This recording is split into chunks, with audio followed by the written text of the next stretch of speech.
Hey everyone, before we begin tonight's video, I'd like to go over a few things. For those that don't know, a short documentary is being produced about me and my life in general. It primarily talks about how I began YouTube with specifically this channel and the challenges that come with it. I've mentioned this before during a live stream, but for those that didn't know about it, I'd like to bring it to your attention.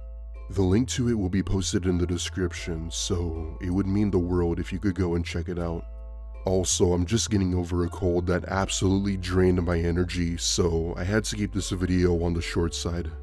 That being said, enjoy the video, and I hope you all had a great Thanksgiving.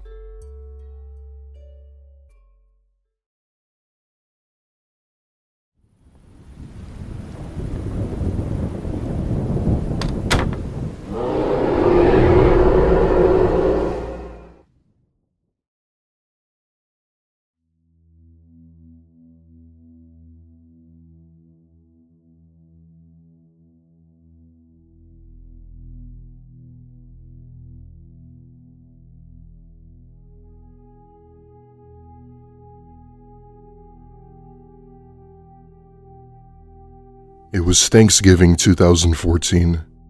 We have a relatively large family, so our family gatherings were pretty big. Both my parents and sister and I were invited to spend Thanksgiving with our extended family. The rest of our family lives in different states, so when holidays like this came around, it's a time where everyone got together. It would be at our aunt and uncle's house in upstate New Jersey. I was only 8 years old at the time and never really enjoyed going to spend the holidays with them. This was primarily because lots of family would go into topics us kids found boring, like politics or work. Thankfully, however, my cousins were there that my sister and I enjoyed playing with, so it wasn't all that bad. After dinner, the adults let us go play outside in the snow, but to be back inside as it would get dark soon. I can't remember everything that happened, but we had gone out back and made what could possibly be the worst looking snowman known to man. At some point, one of my oldest cousins brought up the idea to play hide and seek. Now, my aunt and uncle's house is sort of surrounded by woods, so hide and seek seemed like the perfect game.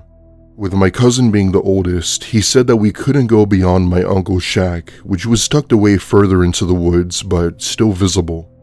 By this point, the sun had already set and it was starting to get dark out, so this would be the only game. My cousin gave us 5 minutes to pick a hiding spot. I chose what I thought was the perfect hiding spot, which was inside a hollow tree that I'm not sure anyone else knew about. Thankfully, I was small enough to fit inside, and when I heard the whistle, I knew my cousin was coming to find us. At that moment, I felt confident that I wouldn't be found because while I was still in the vicinity of where we were allowed to hide, I never thought someone would look here. Minutes felt like hours as I waited for my cousin to try and find me. At this point, it had been over 20 minutes and it was basically already dark out. And that's when I finally heard something walking in the snow around the tree. I assumed it was my cousin, so I tried staying as quiet as possible. Then the sound of footsteps crunching in the snow approached the tree, and that's when I saw the back of a person walk past the tree. Even though it was dark out, I didn't think it was my cousin, as this person was wearing different clothing. They appeared to have a brown jacket and some blue jeans. I then watch as this person approaches another tree a few feet away from me and ducks down behind it.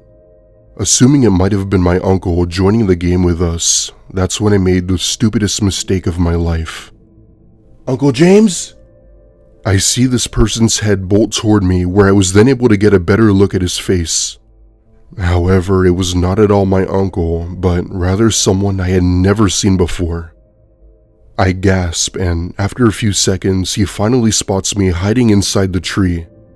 This man proceeds to slowly get up and begin walking over towards me when I see him pull something out of his back pocket. I couldn't see what it was, but it appeared to be a cloth or rag of some type.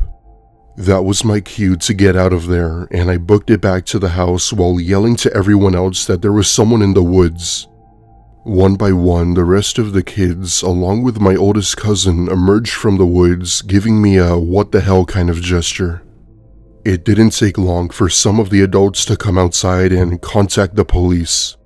I simply told them that this person had on a brown jacket and some jeans. Police conducted a search around the woods looking for this man, but found no trace of anyone being there but us. Because the woods in my aunt and uncle's backyard were so big, I couldn't find the hollow tree I hid in. The police ended up leaving, and everyone was forced to stay indoors while my cousin got scolded for letting everyone go into the woods. The rest of Thanksgiving went well, and after some relatives started to leave, we got ready for bed as we had to get up early for our flight back home the next day. Everyone fell asleep relatively fast from all the food, except for me, who was still paranoid about the man from earlier. I found myself laying in bed staring up at the ceiling when I thought I heard something or someone outside.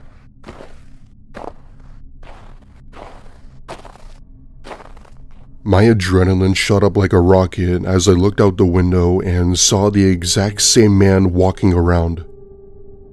He didn't notice me, but I didn't want to take any chances and got up to tell my parents. I could tell my dad was clearly annoyed, but he got up, and as soon as I pointed him out, he ran to my uncle's room. My uncle watched intensely close at him, and that's when he flipped his shit and identified this man as his neighbor. My dad went to go wake everyone else up, and the police were called again. My uncle requested police to not turn their sirens on, as that would alert the man that they were coming. Within a few minutes, police arrived and bolted to the backyard while they demanded him to show his hands. However, instead of trying to flee or show sympathy, he got down on both knees and did exactly what police told him to. It would later turn out that he would admit to attempting to enter the home to steal my aunt's jewelry. For context, my aunt owns a jewelry shop and has several valuable pieces in the house. Up to $300,000, I'd like to add. He was obviously arrested and charged with attempted theft. The most disturbing part, however, was when he admitted that he was going to try and suffocate me with a rag full of chloroform as an attempt to, quote, knock me out so I wouldn't alert anyone, which ended up being the same thing I saw him pull out of his pocket. I'm not sure how long he was put in prison for, but I pray to God that he doesn't get let out anytime soon.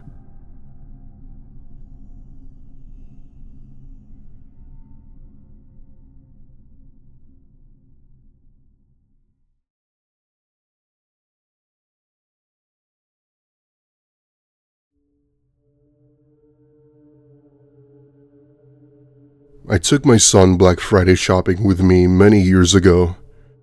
I normally did all my Christmas shopping on Black Friday because of all the hot deals they'd have.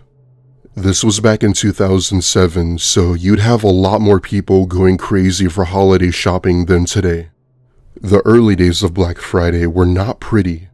My son had to be around 5 at the time, and being a single mother, I'd have to have him around everywhere I went. Obviously, work was an exception as he'd be at school, but because it was Thanksgiving break, there would be no school. The first store I hit was Target, which was the ideal store for most of the stuff I needed to get. Clothes, toys, utilities, electronics, the stuff you'd normally see at Target.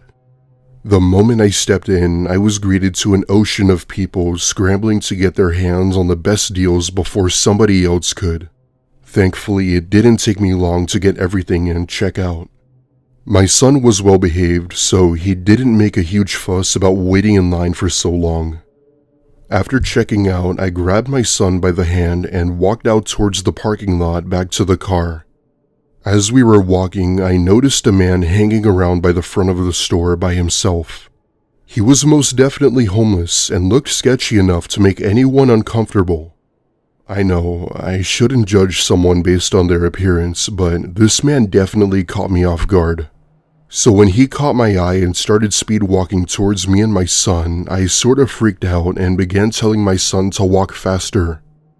I then hear him call out to me with a few heys while telling me to slow down and that he needed to, quote, talk to me. At that point, I'm basically speed walking, praying to God that he leaves us alone. But right as I approach my car, he begins sprinting at us, grabbing me by the arm, telling me that he needed to tell me something. Tears begin rolling down my eyes as my son cried due to the ongoing commotion. There were a few people who told him from a distance to let me go, but he didn't listen. Then, in a calm, low voice, he says something that made my skin crawl. "Ma'am, listen, I ain't gonna hurt nobody, but I need to tell you something." I ask him in a shaken tone what it was, to which he then says, "There's a man waiting for you inside your car. I saw him watch the both of you from a distance and get into your car right after you left." When I tell you my heart sunk to the bottom of my stomach, I wasn't kidding, as I nearly had a heart attack right then. Apparently, he tried to flag me down as we were entering Target, but for some reason I guess we didn't notice. We both alerted the manager, who then called the police, who then arrested the man laying on the floor of my car. In his hand, duct tape along with a rusty knife. I have no idea what he was planning on doing or why he chose to target me, but it was absolutely horrifying. When I saw the nearly 3 officers escort him out of my car in handcuffs, I was appalled. The look on this man's face was horrific. He had no emotion whatsoever, almost like he just did it for no reason, and I think that's the part that made me feel uneasy. I gave the homeless man the biggest hug and rewarded him with $500 for practically preventing something horrible happening to me and my son. I'll never forget the smile that lit up on his face when he looked down at the money. He clearly had a troubled life, and it seemed as if he hadn't been that happy in decades. I guess there really are still some good people in this world, and I don't judge anyone based on appearance anymore.